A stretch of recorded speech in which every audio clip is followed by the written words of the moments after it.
মই এডভোকেট শৰ্মা আপোনালোকক পুনৰবাৰ মোৰ চেনেললৈ স্বাগতম জনাইছো যিবিলাকে মোৰ চেনেলটো এতিয়ালৈকে সাবস্ক্ৰাইব কৰিছে তেওঁলোকক অশেষ ধন্যবাদ আৰু যিবিলাকে কৰা নাই তেওঁলোকক অনুৰোধ জনাইছো যে তেওঁলোকে মোৰ চেনেলটো সাবস্ক্ৰাইব কৰক কাৰণ আইনৰ বিষয়ত মই বহু ধৰণৰ কথা আপোনালোকক জনাই যাম আগলৈকেও গতিকে পোনপটীয়াভাৱে আপোনালোকে সাবস্ক্ৰাইব কৰিলে পাব পাৰিব যোৱা ভিডিঅ'ত মই আপোনালোকক জনাইছিলো এজাহাৰ কেনেকৈ লিখিব আৰু এজাহাৰত কি লিখিব আজি আপোনালোক জনাব গৈ আছো মই এজাহাৰ দিয়াৰ পিছত পুলিচে আপোনাৰ এজাহাৰৰ ওপৰত কি কৰিব আৰু আপোনাৰ যদি এজাহাৰ নেৰাখে পুলিচে তেতিয়া হলে আপুনি কি কৰিব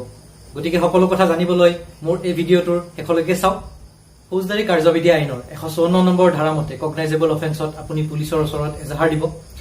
এজাহাৰ দিয়াৰ পিছত সেই এজাহাৰখনৰ ভিত্তিত পুলিচে এখন এফআইআৰ ৰুজু কৰি পেলাই আপোনাৰ গোচৰ ৰুজু কৰিব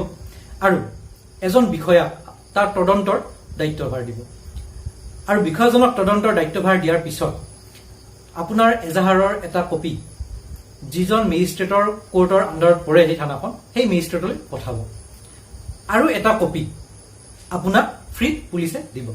গতিকে আপুনি যদি এজাহাৰ দিয়াৰ পিছত পুলিচৰ পৰা ফ্ৰী কপিটো নেপায় তেতিয়াহলে আপুনি বিচাৰি পেলাই ল'ব পাৰে কাৰণ এইটো আপোনাক ফৌজদাৰী কাৰ্যবিধি আইনৰ 154 নম্বৰ ধাৰাত আপোনাক এই অধিকাৰটো দি থৈছে পুলিচে আপোনাক দিবই লাগে এইটো মেণ্ডেটৰী হয়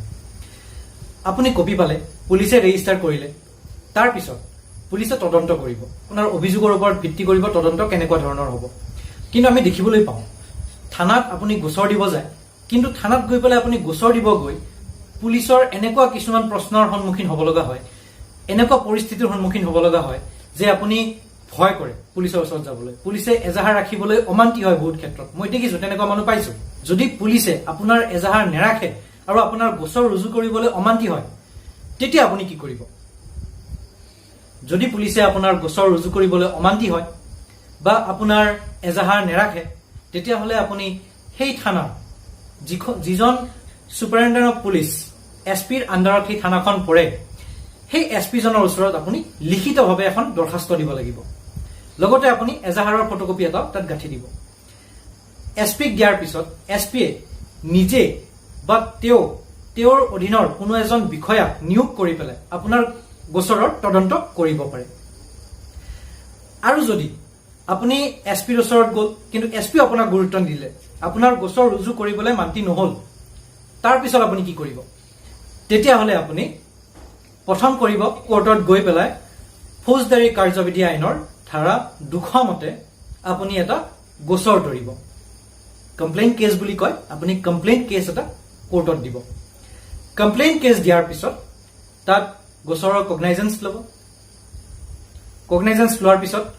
সেই গোচৰটো কোৰ্টত চলাবও পাৰে নহলে পুলিচৰ তদন্তৰ কাৰণে পঠাবও পাৰে এইটো অধিকাৰ আপোনাক আইনতো দিছে আৰু মহামান্য উচ্চতম ন্যায়ালয়ে Priyanka Srivastava and others versus state of UP এই গোচৰটোত উচ্চতম ন্যায়ালয়ে আপোনাক এই অধিকাৰখন দিছে তাৰ লগতে যদি আপোনাক পুলিচে গোচৰটো লোৱা নাই আপোনাৰ তদন্ত কৰিবলৈ মান্তি হোৱা নাই কিন্তু আপুনি সঁচাকে এগ্ৰিড হৈছে আপুনি ভিক্টিমাইজ হৈছে তাৰ পিছতো যদি পুলিচে ইমানখিনি গাফিলতি কৰিছে তেতিয়াহলে নিশ্চয় পুলিচকো এহিকনি দিয়াৰ প্ৰয়োজন থাকে তাৰ কাৰণে পুলিচ একাউণ্টেবিলিটি কমিশ্যন আছে উলুবাৰীত আছে গুৱাহাটী উলুবাৰীত আপুনি পুলিচ একাউণ্টেবিলিটি কমিশ্যনত এটা পুলিচৰ এগেইনষ্টত গোচৰ ৰুজু কৰাব পাৰে পুলিচ একাউণ্টেবিলিটি কমিশ্যনত এটা পুলিচৰ ওপৰত গোচৰ চলিব আৰু তাত পুলিচক তলব দিব কিহৰ কাৰণে আপোনাৰ এজাহাৰখন নললে আজিলৈ ইমানেই পুনৰ মই আপোনালোকলৈ এনেকুৱা ধৰণৰ ভিডিঅ' আগবঢ়াম আৰু মোৰ এই ভিডিঅ'টো আপোনালোকে লাইক কৰক সকলোকে শ্বেয়াৰ কৰক যাতে সকলোৱে ইয়াৰ বিষয়ে জানিব পাৰে সকলোৱে পাব পাৰে আৰু আপোনালোকৰ যদি কিবা জানিব লগা থাকে বা সুধিব লগা থাকে বা মোৰ যদি কিবা ভুল হয় আঙুলাই দিব লগা থাকে তেতিয়াহলে মোক কমেন্ট বক্সত কমেন্ট কৰক আৰু এনেকুৱা ধৰণৰ ভিডিঅ' পাই থাকিবলৈ আপোনালোকে মোৰ চেনেলটো সাবস্ক্ৰাইব কৰক ধন্যবাদ